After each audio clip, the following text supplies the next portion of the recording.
자, 이어서 좀 말씀드리겠습니다. 이제 법정지상권이라고 하는 게 나오는데요.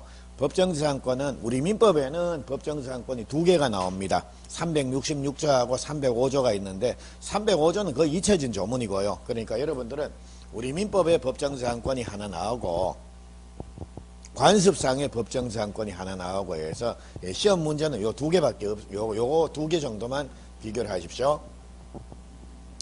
자, 그러면 법정지상권이란 거는 말 그대로 자, 원래 지상권은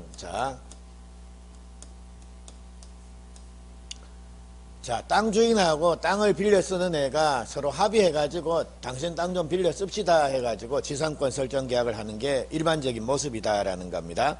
그래서 이렇게 두 명이 계약을 통해서 지상권이 성립되는데 법정지상권은 말 그대로 뭡니까? 계약이 없더라도 법률 규정에 의해서 일정한 요건이 충족이 되면 뭡니까? 자동적으로 지상권이 인정이 되어버린다라는 겁니다. 이게 바로 법정지상권이라고 하는 겁니다. 자, 그러면 법정지상권의 경우에는 그러면 어떻게 하면 법정지상권, 즉 계약도 안 했는데 자동적으로 지상권이 인정이 되느냐라는 겁니다. 그래서 그게 우리 민법 366조하고 관습법에서 요래 나옵니다. 자, 그러면 봅니다.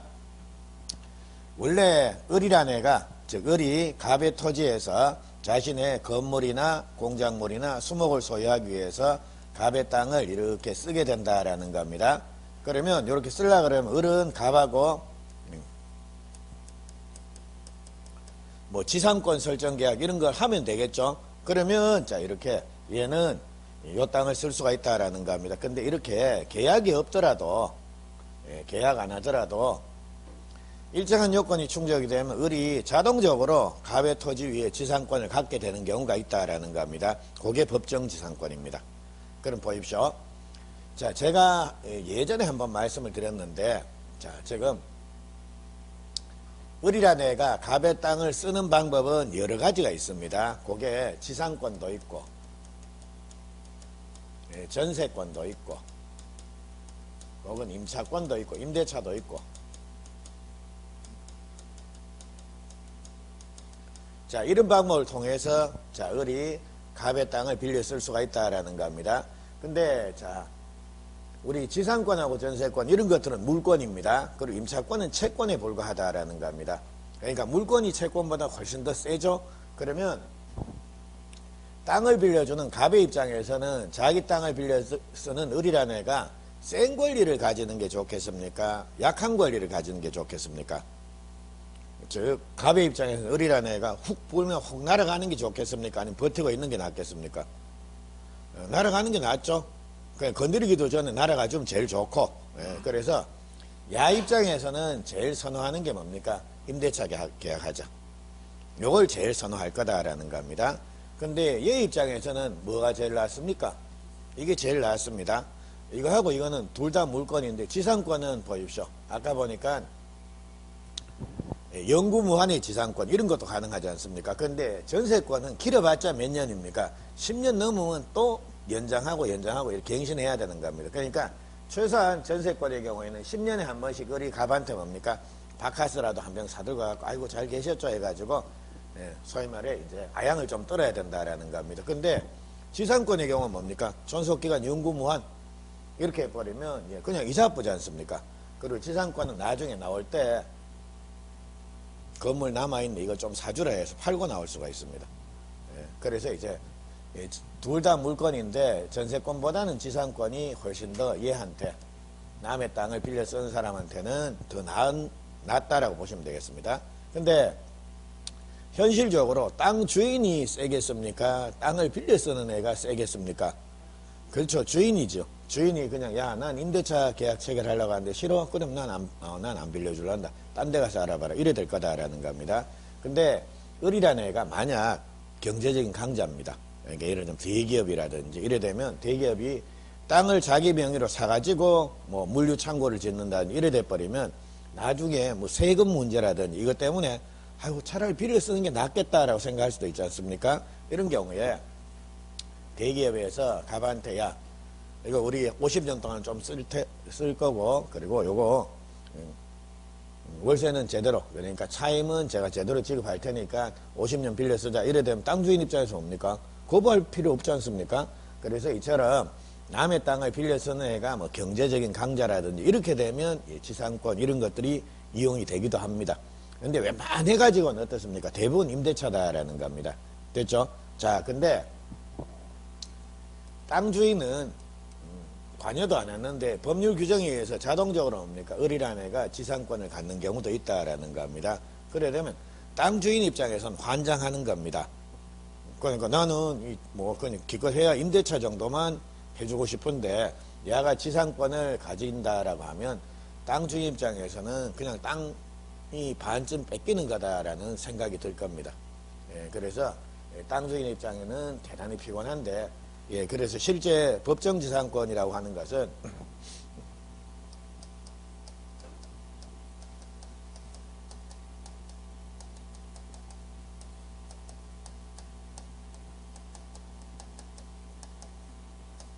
이런 제도입니다. 토지 소유자의 희생에 건물 소유자 보호하자. 이게 바로 법정지상권입니다. 네. 자, 그럼 이런 제도가 왜 나왔느냐라고 하면, 자, 이렇게 생각하십시오. 옛날에 우리 민법을 처음 만들 때, 예를 들자면 한 1960년대쯤 해가지고, 옛날에, 자, 어디 도심지나 시골에 땅 한 평값이 비쌌겠습니까? 시멘트 한 포대 값이 비쌌겠습니까? 그때는 뭐 한 1960년대 초반쯤 해가지고, 자, 여기 달동에 땅 한 평 값이 비쌌겠습니까? 그때 시멘트 한 포대 값이 비쌌겠습니까? 예. 시멘트 한 포대 갖고 집 지을 수 있습니까? 그러니까 야, 멀쩡한 집이 땅을 쓸 수 있는 권리 없다라고 해서 이거 부서기 시작을 한다라고 하면, 건물 소유자 입장에서는 문제지만 사회 경제적인 손실도 대단히 클 거 아니냐. 그러니까 땅 주인이 좀 참아라. 그 땅 얼마 한다고. 그게 바로 법정지상권입니다. 근데 지금은 어떻습니까? 지금은 이 동네 땅 한 평 팔면 시멘트 몇 포대 사겠습니까? 많이 삽니다. 엄청 많이 삽니다. 그러니까 지금은 바뀌었습니다.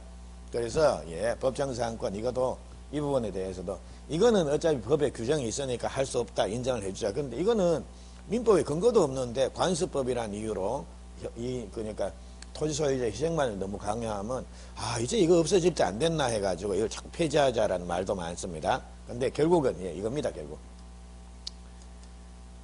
야 땅 그 얼마 한다고. 그게 바로 법정지상권입니다. 근데 지금은 이제 상황이 많이 바뀌어 버렸는데요. 근데 이 법정지상권의 경우에는 자, 우리가 기억을 해야 될 게 요겁니다. 366조의 법정지상권, 관습법상 법정지상권 요 두 개가 시험에 자주 출제가 되는데, 자, 오늘은 자, 대략적으로 요게 언제 요게 문제가 되고 언제 요게 문제가 되는지 그 틀만 한번 잡고 갈게요. 그리고 요거는 세밀한 내용들은 실제 문제를 푸시면서 익히시는 게 낫습니다. 자, 그러면 자, 366조의 법정지상권 혹은 관습법상 법정지상권 요거는 자, 일단 법정이니까 법률 규정에서 즉 법이 정한 요건이 충족이 돼야지만 지상권 인정이 되는 겁니다. 그러면 어떤 요건이 충족이 돼야 되냐라고 하면 제일 간단하게 표현하면 이래 되는 겁니다. 일단 토지 건물이 동일인 소유에 속해야 됩니다. 이러다가 어떤 사유로 달라지게 됐다라는 겁니다. 이래 되면 이제 건물 소유자를 위해서 법에 의해서 즉 얘가 별도의 계약하지 않더라도 얘한테 당연히 뭡니까? 니한테는 지상권 하나 줄게. 이게 바로 법정지상권이라고 하는 겁니다. 됐죠? 예. 근데 일단 요거든지 출발점 자체는 이겁니다. 토지 건물이 동일인 소유에 속하다가 어떤 사유로 달라져야 된다라는 겁니다. 근데 366조의 법정지상권 요거 조금 이따 저당권 할 때 한번 보시게 될 텐데요. 요거는 달라지는 사유가 즉 토지 건물이 동일인 소유에 속하다가 달라지는 사유가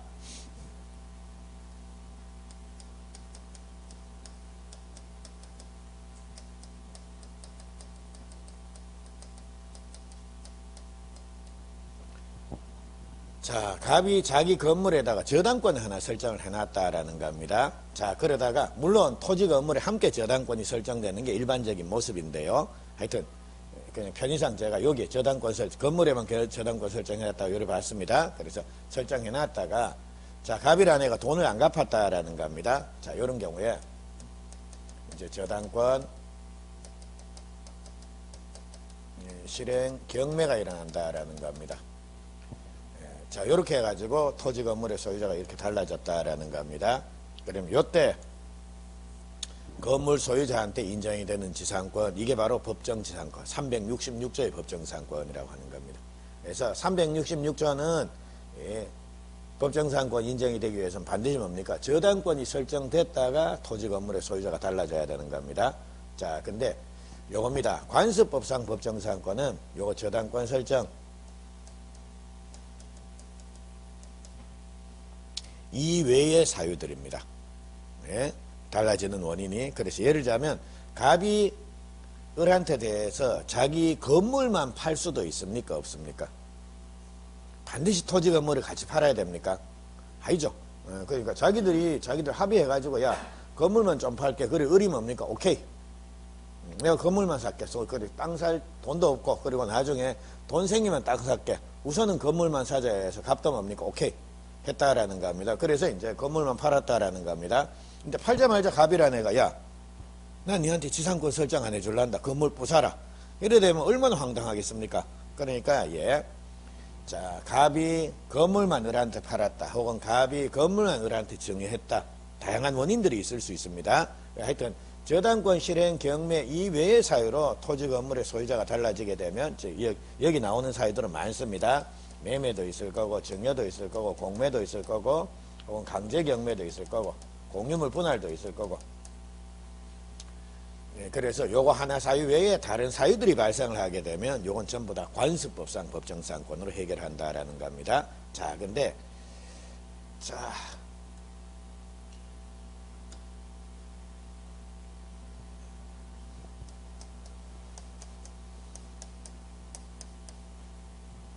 이거 읽어보십시오.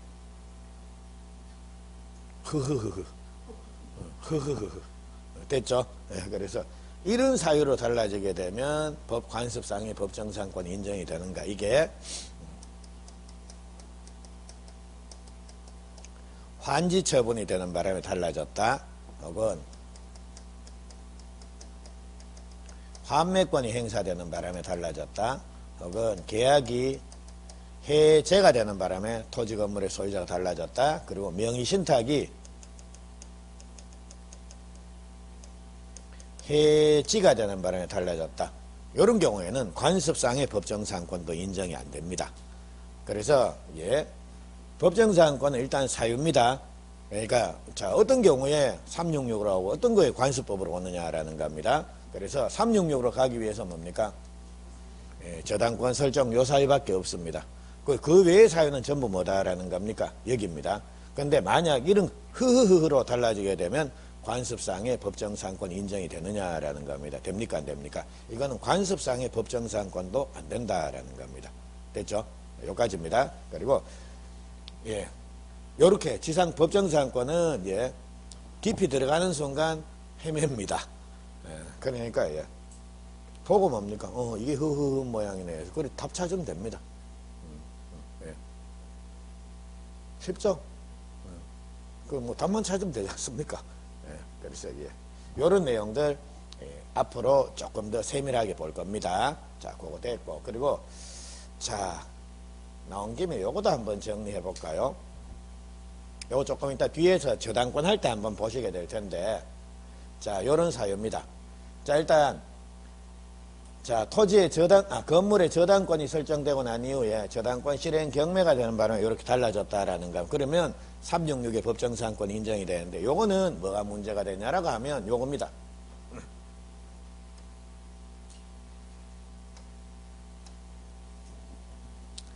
자, 요렇게 저당권이 설정되고 난 후에 이 건물이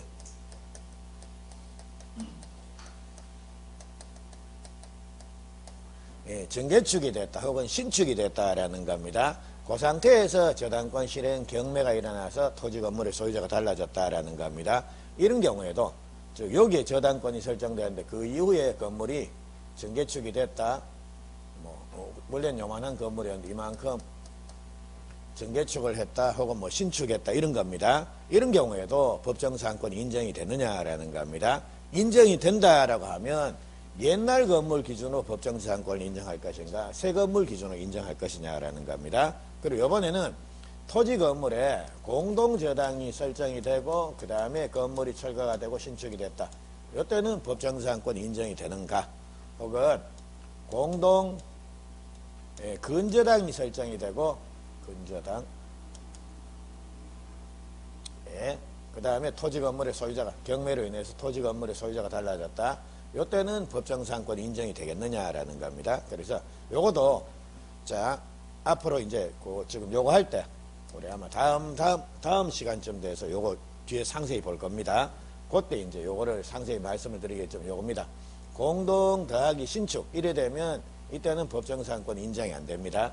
근데 이처럼 신축만 나왔다 혹은 이처럼 공동만 나왔다 이래 되면 이제 법정사항권은 다 인정이 됩니다. 요건데 그래서 법정사항권의 경우에는 요령입니다. 순전히 요령을 부리면 되고 그리고 뭐 이해하려고 들지 마십시오. 그럼 피곤해집니다. 그리고 문제도 안 풀립니다. 그래서 기계적으로 요 단어 나오네 하면 요 단어 나오면 안 되고 요 단어 나오면 되고 해서 그런 식으로 외워 나가시면 됩니다. 자 그러면 요점만 제가 말씀드릴게요. 그리고 자 우리 교재가 216페이지부터 시작해서 관습상의 혹은 366조의 법정사항권에서 우리 조문이 나오는데요.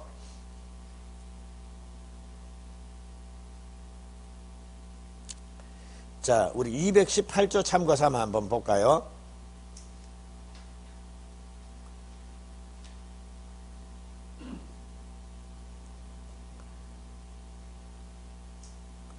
자, 218조의 밑에 판례입니다.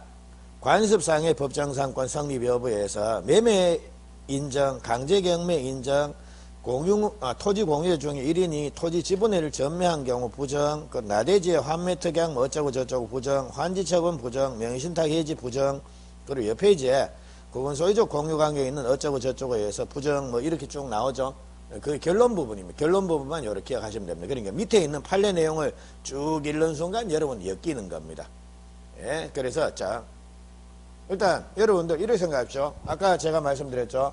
관습상의 법정사항권 이거는 저당권 실행, 저당권 이외에는 전부 이걸 온다 그랬지 않습니까? 그러니까 1번의 매매를 통해서 토지 건물의 소유자 달라진다. 법정사항권 당연히 인정되겠습니까? 안 되겠습니까? 되겠지 뭐. 그리고 강제경매의 경우에도 인정되겠죠? 그리고 4번 한번 봅니다. 나대지의 환매특약 등기가 마쳐진 상태에서 대지 소유자가 그 지상의 건물을 신축했다가 환매권자가 환매권을 행사한 경우에서 말이 깁니다. 말이 긴데 이건 핵심이 뭡니까?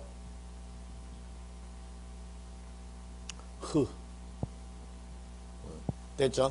이거는 환매할 때. 그리고 자 6번에 보니까 환지처분해서 나오네요. 환지처분을 통해 달라진다. 이거 또 나오네요. 그리고 그 밑에 5번, 6번 보니까 명의신탁 해지가 나옵니다. 해지. 이거 나오네요, 또. 이겁니다. 그리고 계약 해제, 이런 것들이 나오는데, 자, 요렇게 제목만 보고 이렇게 기억을 하시면 됩니다. 그리고 우리 3번입니다. 218페이지 3번. 토지 공유자 중에 1인이 자기 토지 지분을 전매한 경우에서 이거, 자, 아무것도 보지 말고, 지분이란 말 나옵니까? 지분 동그라미 하십시오. 지분. 그래서 법정지상권에서 지분이라는 단어 나오면 뭡니까? 안 됨. 됐죠? 그러니까 흐흐흐하고 지분. 이런 말, 뭐 앞에 뭐 무슨 잡다한 말이 붙더라도 지분이란 말 나오면 뭡니까? 이거 법정지상권 안 됨. 그게 결론입니다. 예.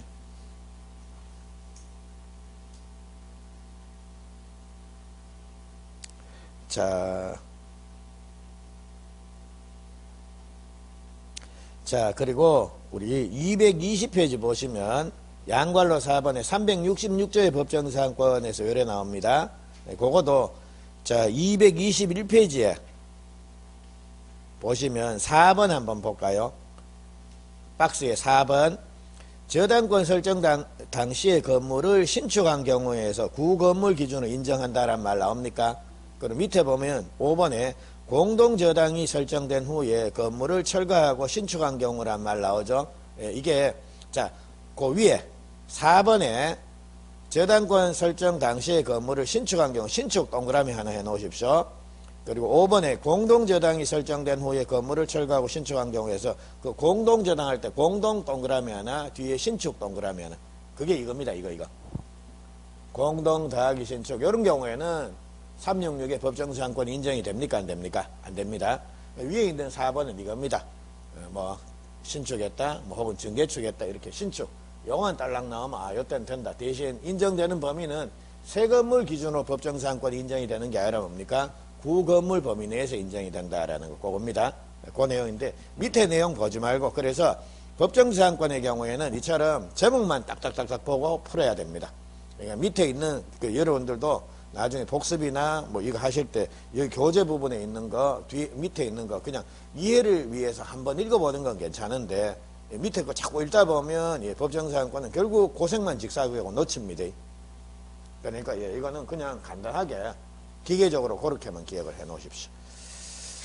자, 요까지 갈게요. 그래서 지금 법정사항권은 여기서는 맛배기로 이렇게 맛배기만 이렇게 보시고 조금 있다가 저당권 부분에서 366조 요거를 조금 더 소상히 말씀을 드리도록 하겠습니다. 그거 할 때 요것도 잠시 또 언급하도록 하겠습니다. 자, 그래서 법정사항권은 요 정도만 보십시오. 자, 됐고.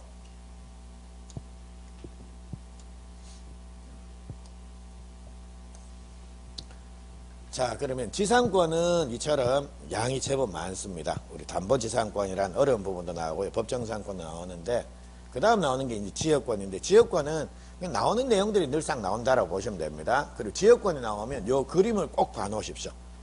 요 그림. 지역권. 앞으로 지역권은 제가 항상 요 그림 가지고 말씀을 드리겠습니다.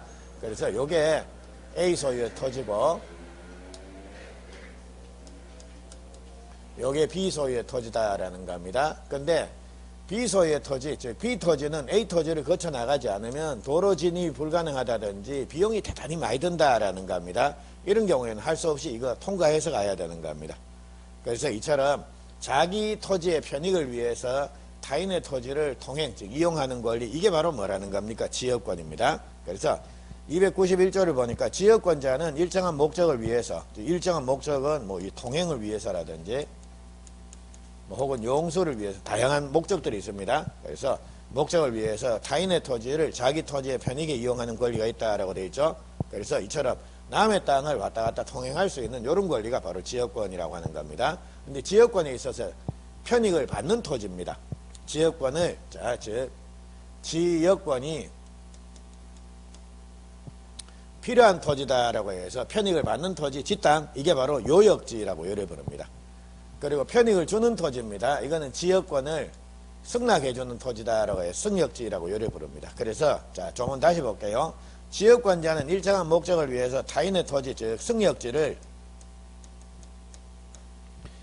자기 토지, 이게 뭡니까? 요역지에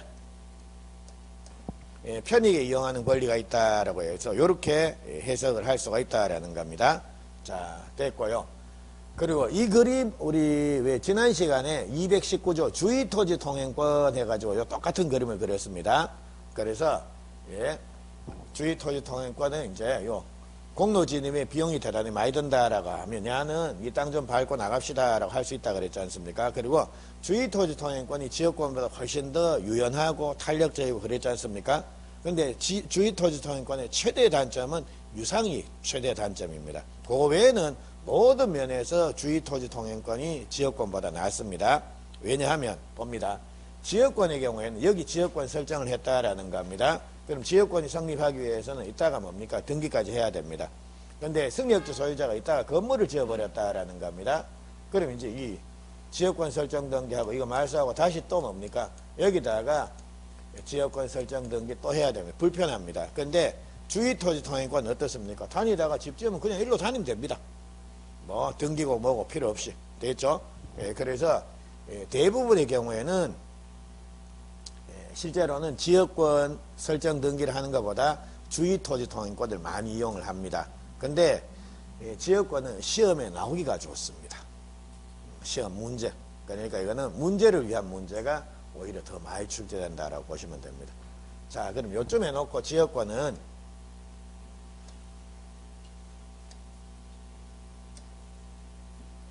자, 제가 승역지 전부에 대해서 지역권을 설정을 했습니까? 승역지 일부에 대해서 지역권 설정했습니까? 일부. 항상 요 모양으로 그릴 겁니다. 그래서 자, 지역권은 제일 기초가 요겁니다.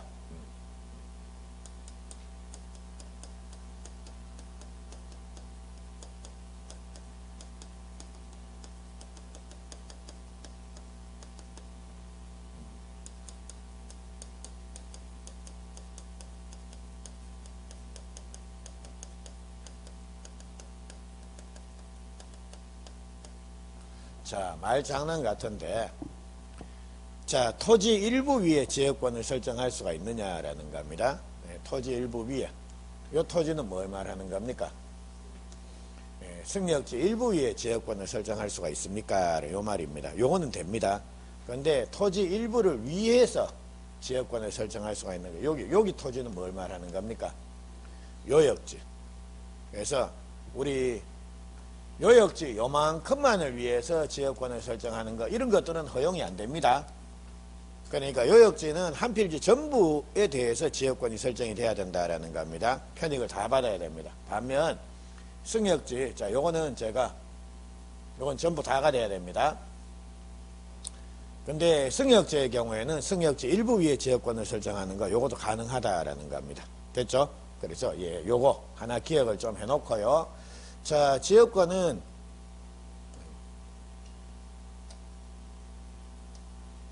자, 요렇게 기초적인 내용 정도만 보시고 그 외에는 대부분 다 법 조문입니다. 잠깐만요. 네, 법 조문인데 일단 지역권은 자, 참고 삼아 223페이지부터 지역권이 나옵니다. 네, 그리고 224페이지 보면 부정성에서 292조 나옵니까? 292조, 밑에 보니까 293조, 옆에 보니까 295조, 296조에서 조문이 92, 93, 95, 96에서 열에 나오네요. 네 조문. 그러니까 지역권 답이 이겁니다. 요 네 개. 요 페이지만 보시면 됩니다. 어차피 답은 요서 나옵니다. 그러니까 292조, 93조, 95조, 96조에서 이렇게 여기에서 무조건 나온다라고 보시면 됩니다. 그러면 참고 삼아 조문만 잠시 보고 갈게요. 한번 보십시오. 292조입니다. 224페이지. 부종성에서 지역권은 요역지 소유권의 부종에서 이전하며 다른 또는 요역지에 대한 소유권 이외 권리의 목적이 된다. 그리고 뭐 다른 약정이 있는 때는 그 약정에 따른다라고 요리되어 있는데, 자, 예를 들자면 요역지 소유자가 A였습니다. 그리고 승역지 소유자가 B였습니다. 그래서 야들 두 명이 합의해가지고 지역권 설정 등기 해놨다라는 겁니다. 그래서 이제 A는 요 토지를 왔다 갔다 통행할 수 있다라는 겁니다. 근데 그 이후에 자, A가 이 토지를 C한테 팔았다라는 겁니다. 그러면 자, C는 당연히 이 지역권을 취득합니까? 못합니까? 당연히 합니다. 야라고 이 붕붕 날아다닐 수는 없지 않습니까? 그래서 이거를 부종성이라고 부릅니다. 그래서 지역권은 요역지 소유권이 넘어가면 이 지역권 이것도 뭡니까? 당연히 따라 넘어간다라는 겁니다. 됐죠? 그래서 우리가 일반적으로 소유자가 바뀌기 위해서는 소유권 이전 등기합니다. 전세권자가 바뀌기 위해서 뭡니까? 전세권 이전 등기를 하는 겁니다. 그러면 이처럼 A가 C한테 요 요역지에 대해서 자, 소유권 이전 등기를 하면 이제 야가 소유자가 되지 않습니까? 이때 C라는 애가 이 지역권 이걸 취득하기 위해서는 별도로 지역권 이전 등기 이게 필요합니까? 필요 없습니까? 필요 없습니다. 왜냐하면 292조 부종성 요 조문 때문에 지역권은 소유자가 바뀌게 되면 별도의 조치 없이 당연히 뭡니까? 다 같이 넘어갑니다. 됐죠? 그겁니다. 그거 보시면 됐고, 그리고 지역권은 292조 2항입니다. 지역권은 요역지와 분리해서 양도하거나 다른 권리의 목적으로 하지 못한다라고 되어 있죠. 요것도 자, A라는 애가 요거만 요 지역권 요거만 딴 애 B한테 양도할 수가 있느냐라는 겁니다. 양도하면 야는 이제 어떻게 다니려고? 날아다니려고? 예, 슈퍼맨 망토 샀는 모양이네요. 그러면 분리양도가 되겠죠. 예. 그런데 이런 경우는 안 생깁니다. 그리고 그게 요 조문입니다. 그리고 밑에 뭐 293조 보시면 토지공유자 1인의 지변에 관해서 지역 그 토지를 위한 지역권 혹은 그 토지가 부담하는 지역권을 소멸시키지 못한다라는 거 뭐 요런 내용도 나오고요. 그래서 법 조문들인데 요 조문은 제가 다음 순환 때 한번 문제 풀면서 차차 조금 설명을 드리도록 하고 지역권은 그냥 요 그림 하나 정도는 좀 기억을 하십시오. 그리고 지역권 요 조문은 반드시 보셔야 됩니다. 요 조문은 그리고 한번 읽어보고 그리고 이해 안 되면 체크를 해놓고 그러니까 우리 특히 295, 296조 요거는 이해가 잘 안 될 겁니다. 순간적으로 반대로 생각하는 경우도 있고요. 근데 하여튼 요를 한번 읽어보십시오. 그리고 조금만 기다리시면 요거는 차차 설명 한번 드리도록 할게요. 그리고 지역권은 요 정도만 가입시오. 개념 정도는 요래 보십시오. 지역권은 요 그림만 떠오르면 반 성공입니다. 자, 됐고, 자, 이제 전세권 가십니다. 전세권인데, 전세권은 우리가 알고 있는 전세입니다. 그러니까 전세 살다가 나올 때 전세금 받아 나오는 거, 그건데, 자, 우리 교재와 관련돼서 전세권은, 자, 229페이지에 나옵니다. 그리고 303조부터 이제 전세권인데, 자, 조문 한번 볼까요? 전세권자는 전세금을 지급하고, 그러니까 요 전세금을 지급하고란 요 말이 나오니까 자 전세금 요거는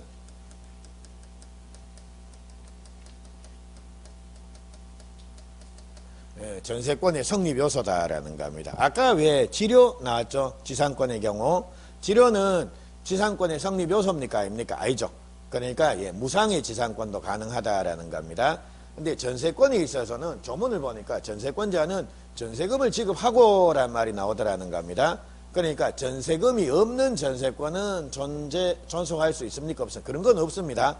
그래서 무상의 전세권이라는 거는 가능합니까? 불가능합니까? 불가능합니다. 그래서 그 말은 결국 전세금이라고 하는 건 전세권의 성립 요소다라는 거 봅니다.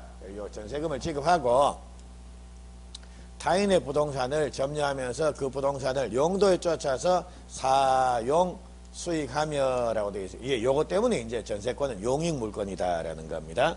근데 그 부동산에 대해서 그 부동산 전부에 대해서 후순위 권리자 기타 채권자보다 전세금을 우선 변제받을 권리가 있다라고 되어 있죠. 그래서 자, 요 조문 303조 조문이 1984년도까지는 요까지만 나왔습니다. 전세권자는 전세금을 지급하고 타인의 부동산을 용도에 쫓아서 사용 수익할 수 있는 권리가 있다라고 여기까지 나왔습니다. 그래서 전세권은 용익물권이다라고 요래 설명을 했습니다. 근데 자 하여튼 1984년도 그때도 그랬는 모양입니다. 하여튼 지금처럼 뭐 전세 사기도 일어나고 전세금을 숱하게 막 띄었는 모양입니다. 그러니까 아예 법에서 뭡니까? 요 전세금의 그 부동산 전부에 대해서 후순위 권리자보다 전세금을 우선 변제받을 수 있다라는 요 조문을 1984년도에 추가를 한 겁니다.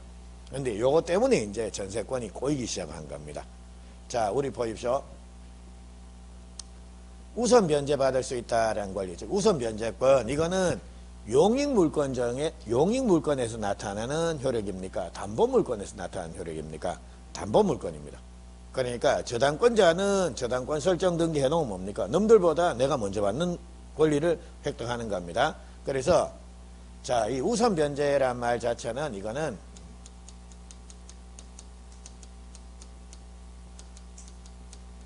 담보물권의 특징입니다. 그리고 여기 보니까 뭐 사용수익하며 해서 이게 나오니까 요거는 용익물권의 특징이고 그래서 자, 요 조문 때문에 전세권은 용익물권적인 성격도 나오고 담보물권적인 성격도 함께 갖는구나 라고 그렇게 설명을 하게 된다라는 겁니다. 됐죠?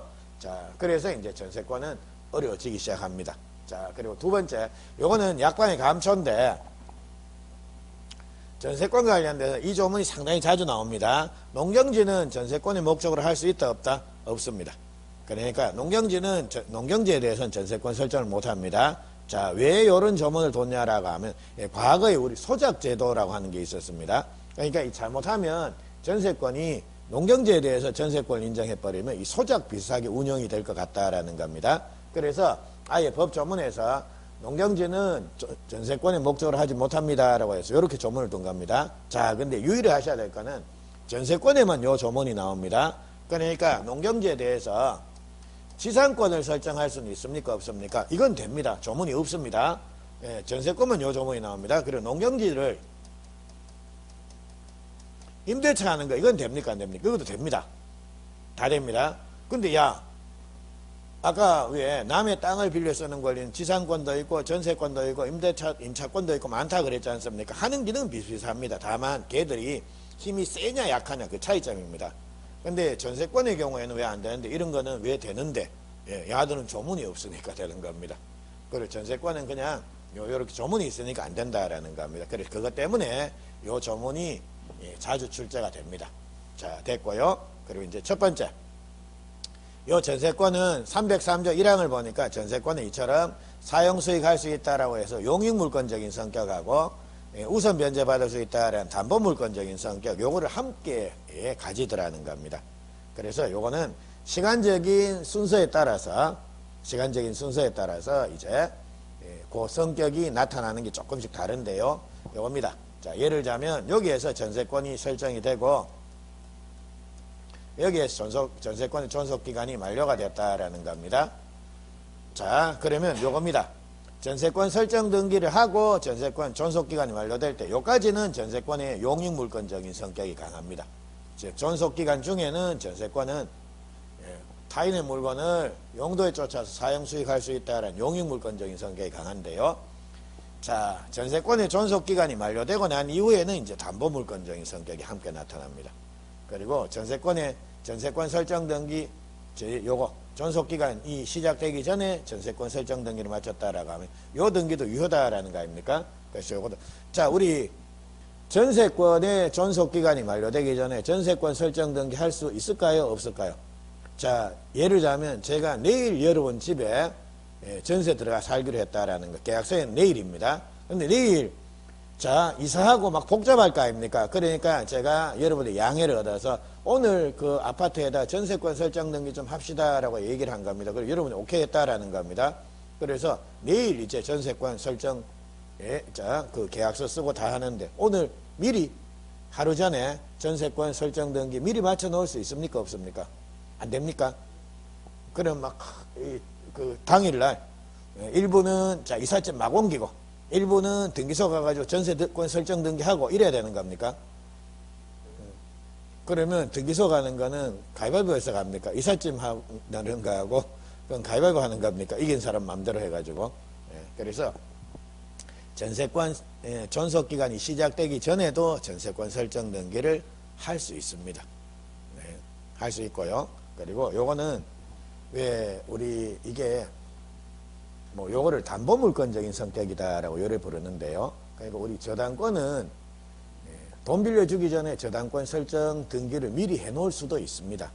그리고 그 다음에 거기에 따라서 등기하고 그 다음에 돈 빌려주는 거 그것도 가능하다라는 겁니다. 그래서 요 담보물권적인 성격도 함께 있기 때문에 요것도 존속기간이 시작되기 전에 맞춰진 전세권 설정 등기 이것도 뭡니까? 유효입니다.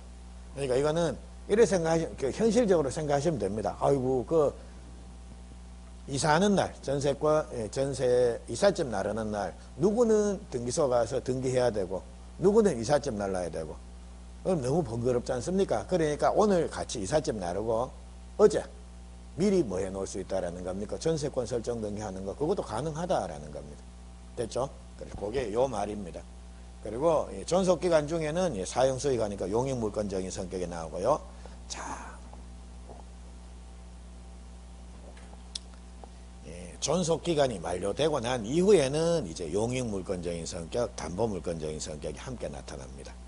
자, 요건데, 자,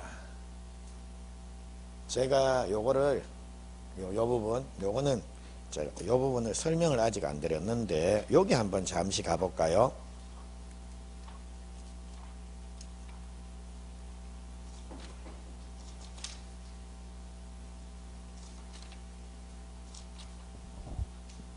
자, 134페이지 한번 보십시오.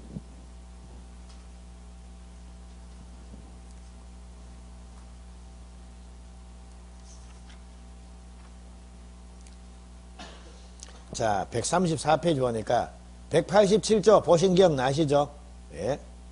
134페이지 보시면 위에 187조입니다. 등기를 요하지 아니하는 부동산 물건의 취득에서 상공판경기 나옵니까? 상속, 공용징수, 판결, 경매, 기타 법률 규정에 의한 부동산 물건의 취득은 등기 필요 없다. 그러나 처분할 때는 등기를 갖춰줘야 됩니다. 라는 이런 말이 나옵니다. 그래서 우리 상속, 공용징수, 판결 이것도 모든 종류의 판결이 아니라 뭡니까? 공유물 분할 판결이라고 그랬지 않습니까? 제가 이거 할 때 무슨 얘기를 함께 해드렸습니까? 감자칩 기억나십니까? 그래서 질소 한 봉지를 사면 그 속에 감자칩이 몇 개 들어있다 그랬지 않습니까?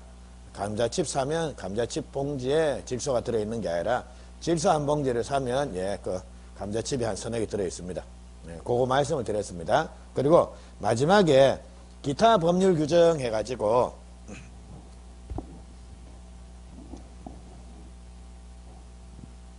자, 그 187조가 상공, 판경, 기타 법률 규정에서 요래 나옵니다. 즉 등기 없이 물건 변동, 즉 물건 취득하는 것. 제일 먼저 보니까 그 뭐가 나옵니까? 건물 신축. 됐죠? 그리고 두 번째 각종의 그 뭡니까? 법정 많이 나오네요. 아까 왜 간섭상의 법정사항권, 366조의 법정사항권, 모조리 다 법률 규정들 아닙니까? 그러니까 아까 봤습니다. 관습상의 법정사항권을 취득하기 위해서는 등기가 필요합니까? 필요 없습니까? 필요 없습니다. 근데 내가 취득하고 난 뒤에 이거를 딴 애한테 넘기고 싶다. 그 지상권을, 법정사항권을 넘기고 싶다라는 겁니다. 이런 경우에는 뭐 해야 된다라는 겁니까? 등기해야 되는 겁니다. 됐죠? 그래서 법정 이런 것들 쭉 나오고 있습니다. 그리고 뒤에 우리 134페이지 보니까 자, 기타 법률 개정에서 신축 건물의 소유권 취득, 멸실로 인한 물건의 소멸, 법정사항권의 취득, 그리고 관습상의 법정사항권 취득, 법정재단권의 취득, 혼동, 그리고 무효 취소 어쩌고 저쩌고 이렇게 쭉 나오죠. 그래서 그것들을 옆에다가, 그것들 보지 말고, 양괄로 5번에 기타 법률 규정에서 제목 옆에 여백이 남죠? 여백 남죠? 자, 거기다가 좀 씁니다.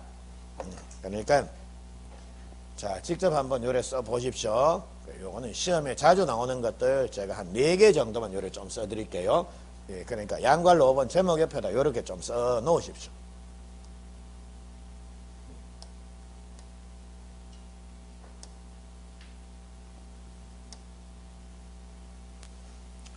자, 그 양괄로 5번에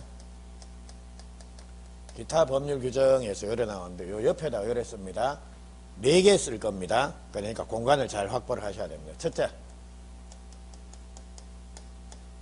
자, 신축 건물의 소유권 취득 이거는 등기를 하지 않습니다. 대신 처분할 때는 뭡니까? 지명의로 보존 등기하고 팔아먹어야 됩니다. 그리고 둘째, 우리 그거 나오는 거 각종의 법정 어쩌고 저쩌고가 나옵니다. 법정 저당권, 법정 지상권, 관습상의 법정 지상권에서 법정 이런 거 나옵니다. 그리고 우리 곧 보시겠지만 전세권에는 법정 갱신이라고 하는 게 인정이 되는 겁니다. 그럼 법정 갱신이 됐다라고 하면 별도의 갱신 등기를 해야지만 갱신의 효과가 생기는 겁니까? 등기 없이 바로 갱신의 효과가 생기는 거 바로 등기 필요 없습니다. 그래서 법정 나오면 등기화하지 않는다라는 거. 그리고 또한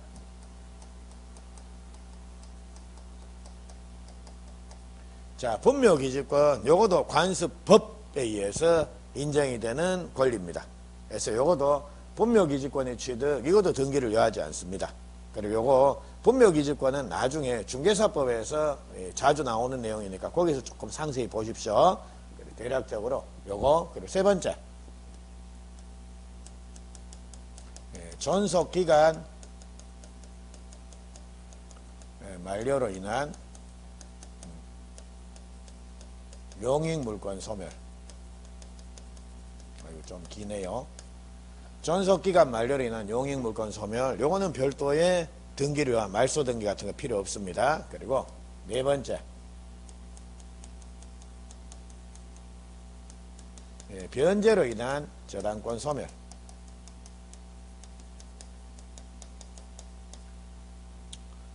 자, 혹은 피담보 채권 소멸로 인한 저당권 소멸 요리 되는데 그냥 피담보 채권 소멸이 대충 변제입니다. 그러니까 돈 갚으면 저당권은 뭡니까? 당연히 소멸된다라는 겁니다. 자, 그럼 봅니다. 요거는 등기를 요하지 않습니다. 예, 그러면 자, 요거 갖고 제가 말씀을 드릴게요. 자, 제가 은행 가서 돈을 한 1,000만 원 대출 받았다라는 겁니다. 그리고 난 이후에 제가 이제 은행 가가지고 돈 1,000만 원을 변제를 하는 겁니다. 그러면 자, 돈을 갚으면 저당권 말소 등기를 해야지만 비로소 저당권이 소멸되는 겁니까? 돈을 갚으면 저당권은 당연히 소멸되는 겁니까? 그렇죠. 말소 등기 필요 없습니다. 그래서 이게 바로 187조에 해당되기 때문입니다. 그래서 시험에 자주 나오는 게 요거 4개입니다. 요건 좀 써가지고 이제 암기를 좀 하십시오. 자, 그러면 우리 아까 지상권의 존속기간을 30년으로 정했다라는 겁니다. 30년으로 정해놓은 겁니다. 자, 요런 경우에 자, 30년 지나면 이제 말소 등기 해야지만 지상권이 비로소 소멸되는 겁니까? 기간 지나면 지상권은 당연히 소멸되는 겁니까? 요거. 됐죠? 그리고 요거, 그리고 요래 4개, 요게 시험에 자주 나오니까 요래 좀 써놓으십시오. 요거는 우리 교재 134페이지 요래 써놓고, 자, 이제 옵니다. 요까지는 말씀을 드리고 조금 쉬고 갈게요. 자, 요거 봅니다. 자, 이제 존속기간이 만료가 됐다라는 겁니다. 존속기간이 만료되면 이제 전세권은 어떻게 되느냐라는 겁니다. 그래서 자, 여기서 이제 전세권은 2가지 성격이 한꺼번에 요래 나타납니다. 그래서 전세권의 용익물권적인 성격은 별도의 말소 등기 없이도 뭡니까? 기간 만료는 당연히 소멸된다라는 겁니다. 근데 전세권은 용익물권적인 성격 외에 담보물권적인 성격도 함께 가진다 그랬지 않습니까? 근데 이 담보물권적인 성격, 이거는 기간 만료로 당연히 소멸되는 게 아니라 뭡니까? 돈 받아야지만 비로소 없어진다라는 겁니다. 됐죠? 그래서 요거를 좀 눈여겨 주의해서 봐놓으십시오. 자, 그러면 전세권은 용익물권입니까? 담보물권입니까? 2가지 성격을 함께 가집니다. 그래서 존속기간 중에는 용익물권적인 성격이 나오지만 존속기간이 만료가 되면 담보물권적인 성격이 거기서 등장합니다. 그래서 존속기간 만료로 인해서 전세권은 용익물권적인 성격은 당연히 소멸되지만 담보물권적인 성격은 전세금 받을 때까지는 안 없어집니다. 그래서 그거 좀 유의를 해 놓으십시오. 자, 요까지 하시고요.